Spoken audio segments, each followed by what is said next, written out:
സമസ്തക്കകത്തൊരു ശുദ്ധീകരണം ആവശ്യമുണ്ട് എന്നുള്ള താങ്കളുടെ ഇന്നലത്തെ പ്രയോഗമാണ് പ്യൂരിറ്റനിസത്തിലേക്കൊക്കെ പോകുന്നത്. ഈ ശുദ്ധീകരണം എന്നുകൊണ്ട് ഉദ്ദേശിച്ചത് എന്താണ് ചെയ്തത്? ശൈലി മാറ്റം.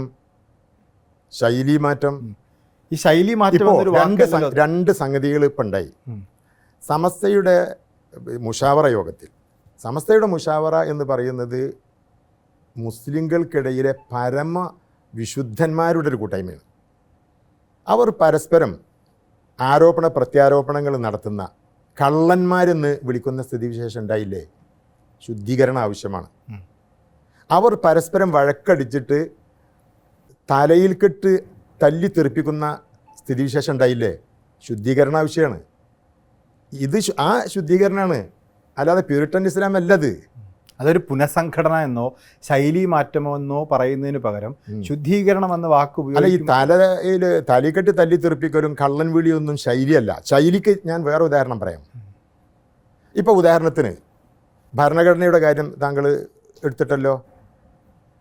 ഞങ്ങളുടെ ഭരണഘടന അനുസരിച്ച്, അഥവാ CIC-യുടെ ഭരണഘടന അനുസരിച്ച് പെൺകുട്ടികൾ, പഠിച്ചുകൊണ്ടിരിക്കുന്ന പെൺകുട്ടികൾ ഇതിൻ്റെ സെനറ്റ്, സിൻഡിക്കേറ്റ് യോഗങ്ങളിൽ പങ്കെടുക്കും.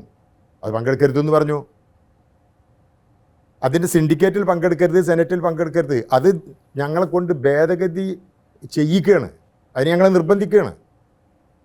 ഇവിടെയാണ് ഇത് ശൈലി മാറ്റം ആവശ്യമായിട്ടുള്ള കാര്യമാണ്. അതായത് ആ ശൈലി മാറ്റം എന്ന് പറയുമ്പോൾ സ്ത്രീകളെ ഭരണപരമായ കാര്യങ്ങൾ ഏൽപ്പിച്ചു കൊടുക്കുക എന്നുള്ളത് സുന്നി വിഭാഗത്തിൻ്റെ, പരമ്പരാഗത സുന്നികൾ അംഗീകരിക്കുന്നൊരു കാര്യമല്ലല്ലോ. ഇതൊരു ജമാഅത്തെ ഭരണപരമായ കാര്യങ്ങളിൽ പങ്കെടുപ്പിക്കലല്ലോ ഇത്. ചർച്ചാ വേദികളിൽ ഇപ്പോൾ MLA-മാർ, MP-മാർ പെണ്ണുങ്ങൾ പാടില്ലെന്ന് ആരെങ്കിലും പറയുന്നുണ്ട്? രാഷ്ട്രീയമല്ലേ ഭരണം, ആ രാഷ്ട്രീയത്തിൽ സ്ത്രീകൾ പങ്കെടുക്കുന്നില്ലേ? പക്ഷെ അത് സാമുദായികമായ കാര്യങ്ങളാവുമ്പോൾ ഭരണപരമായ കാര്യത്തെക്കാൾ കൂടുതൽ സാമുദായിക കാര്യങ്ങൾ, പ്രത്യേകിച്ച് സാമുദായികമായ വിഷയങ്ങൾ പഠിപ്പിക്കുന്ന ഒരു കോളേജിൽ, സുന്നി ആശയങ്ങൾ പഠിപ്പിക്കുന്ന ഒരു കോളേജിൽ, സുന്നി ആശയങ്ങൾക്ക് വിഭിന്നമായി സ്ത്രീകളെ സെനറ്റ് പോലെ, സിൻഡിക്കേറ്റ് പോലെ ഭരണപരമായ ചുമതലയുള്ള ബോഡികളിലേക്ക് കൊണ്ടുവരുന്നത് സുന്നി ആശയങ്ങൾക്ക് വിരുദ്ധമാണെന്ന് പറഞ്ഞാൽ സുന്നി ആശയങ്ങൾക്ക് വിരുദ്ധല്ലേന്ന്. സമസ്തയുടെ പ്രസിഡന്റ് നിയമസഭയിലേക്ക് മത്സരിക്കാൻ പോകുന്ന മുസ്ലിം ലീഗിൻ്റെ പ്രതിനിധിയെ അഡ്വക്കേറ്റ് നുർബിന റഷീദ് അവരനുഗ്രഹിച്ചിട്ടുണ്ടല്ലോ. അതുപോലെയാണ് രാഷ്ട്രീയ സംഘടനയും സമസ്ത ഒരു സാമുദായിക സംഘടനയുമാണ്. സമസ്ത സാമുദായിക സംഘടന എന്നല്ല, അതൊരു പണ്ഡിത സംഘടനയാണ്. സാമുദായിക കാര്യങ്ങൾ മൊത്തം സമസ്തയെ ആരാണ് ഏൽപ്പിച്ചത്? അവർ ഏറ്റിട്ടുമില്ല, ആരും ഏൽപ്പിച്ചിട്ടുമില്ല. അതൊരു പണ്ഡിത സംഘടനയാണ്. പണ്ഡിതോചിതമായിട്ടാണ് സ്വാഭാവികമായിട്ട് അവർ സംസാരിക്കുക. ഈ സുന്നി ആശയപ്രകാരം സ്ത്രീകൾ ഒരു കൂടിയാലോചനയിലും പങ്കെടുക്കരുതെന്ന് ഒരു കാഴ്ചപ്പാടില്ല. അത് സമസ്തയുടെ, അതുകൊണ്ടാണ് ഞങ്ങൾ സെനറ്റിലും സിൻഡിക്കേറ്റിലും അവർ പങ്കെടുക്കാമെന്ന് പറയുന്നത്. സ്ത്രീകൾ ഇത്തരം ഭരണപരമായ കാര്യങ്ങളിൽ പങ്കെടുക്കാമെന്നുള്ളത് CIC-യുടെ ജനറൽ സെക്രട്ടറി ആയിട്ടുള്ള ഹക്കീം ഫൈസി ആദിർശേരിയുടെ അഭിപ്രായമാണ്.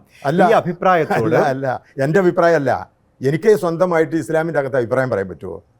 ഞാൻ പറയട്ടെ. ഇപ്പോൾ 62 കോളേജുകളുണ്ട്. ഇതിൽ പകുതിയോളം കോളേജ് പെൺകുട്ടികളുടെ കോളേജാണ്.